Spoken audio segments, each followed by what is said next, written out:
देखो स्वयं वो इतना कष्ट पा रहा है, फिर जब आप गर्भ हत्या करते हैं तो आपका पाप कितना बड़ा होगा सोचो। सब माताओं से विनय है, संयम से रहो, सावधान रहो। ये हत्या ऐसी नहीं कि तुम्हारे दान पुण्य से क्षमा हो जाएगी। ये जो भ्रूण हत्या है, गर्भ हत्या है, बहुत बड़ा पाप है। आप लोग अज्ञान के कारण इसको ध्यान नहीं देते, इसे खिलवाड़ समझते हो। कितना ज्ञान है। बेटी ही मां है, बेटी ही बहन है, बेटी ही पत्नी बनती है, बेटी ही किसी के जीवन को धारण करने वाली बनती है।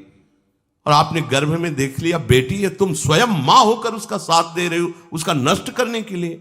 हमारी तो बात ही समझ में नहीं आती, क्या बुद्धि भ्रष्ट हो गई। अगर पुरुष का इतना महत्व है तो बेटियां ना हो तो तुम्हारी कौन सी गति होगी सोचो जरा। जीना मुश्किल हो जाएगा तुम्हारा। तुम पुरुष किस काम के रह जाओगे। तुम्हारा अर्धांग काट दिया जाए तो तुम कैसे होगे। ये स्त्री स्वरूप अर्धांग है। जिस घर में मां बहन नहीं है, स्त्री स्वरूप नहीं, श्मशान जैसा वो होता है। ध्यान दीजिए, ये बहुत बड़ी गलती है जो अपनी बेटियों की हत्या करते हैं। और ये वो पाप है जो अक्षम्य अपराध है। स्त्री हत्या करना शास्त्रों में बहुत बड़ा पाप कहा गया है। फिर वो तो बच्चा है, बिल्कुल नहीं। जिनसे हो गया है, श्रीमद् भागवत का सप्ताह मूल संस्कृत से सुनो और भगवान से प्रायश्चित प्रार्थना करो कि हे नाथ भूल से गलती हो गई, दूसरा कोई उपाय नहीं। ध्यान से समझ लीजिए, तुम्हारे भ्रूण हत्या गर्भ हत्या के पाप को नष्ट करने में एकमात्र श्रीमद् भागवत समर्थ है, दूसरा कोई नहीं। कोई दान पुण्य तीर्थ स्नान तुम्हें क्षमा नहीं कर पाएगा। यह ऐसा महापाप है। अगर हृदय में जलन करके और मूल संस्कृत के द्वारा पूरी 7 दिन में भागवत श्रवण की जाए नियम से, तो भागवत समर्थ है, इस हत्या के पाप से भी आपको मुक्त कर देगी। जिनके ऐसे हत्या हो गई हो करवा लो, नहीं तो बुद्धि आगे भ्रष्ट करके तुम्हें हरि गुरु से विमुख कर देगा। ये पाप ऐसा नहीं कि तुम्हें 2-4 माला घुमाने से क्षमा हो जाएगा। ये महत अपराध है।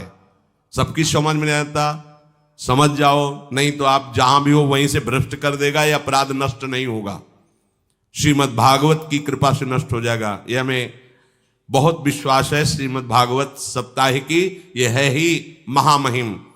प्रेत योनि को प्राप्त धुंधकारी को सीधे भगवत पार्षद स्वरूप देकर परम पद में आरूढ़ कर दिया। केवल 7 दिन की मूल संस्कृत एक भी श्लोक नहीं छूटना चाहिए।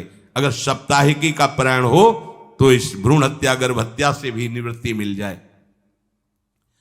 अब वो जीव भगवान को पुकारता है, मैं बड़ा नीच अधम हूं। आहा भगवान, आपने जो मुझे गति दिखाई है तो मेरे कर्म के अनुसार ही है, आपका इसमें कोई दोष नहीं।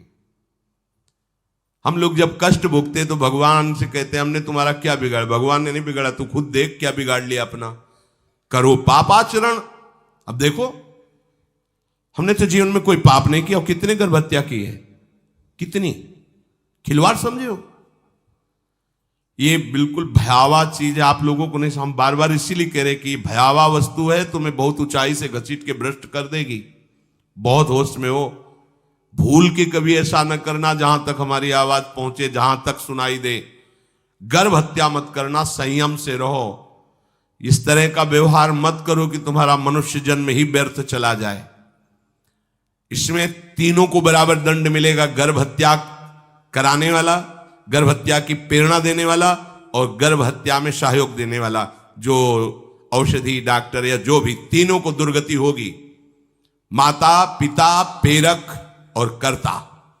ऐसा नहीं कि आप डॉक्टर हो तो आपको गर्भ हत्या करने का अधिकार नहीं। आप डॉक्टर हो दूसरे के शरीर को स्वस्थ करके निरोग करने के लिए, हत्या करने के लिए नहीं।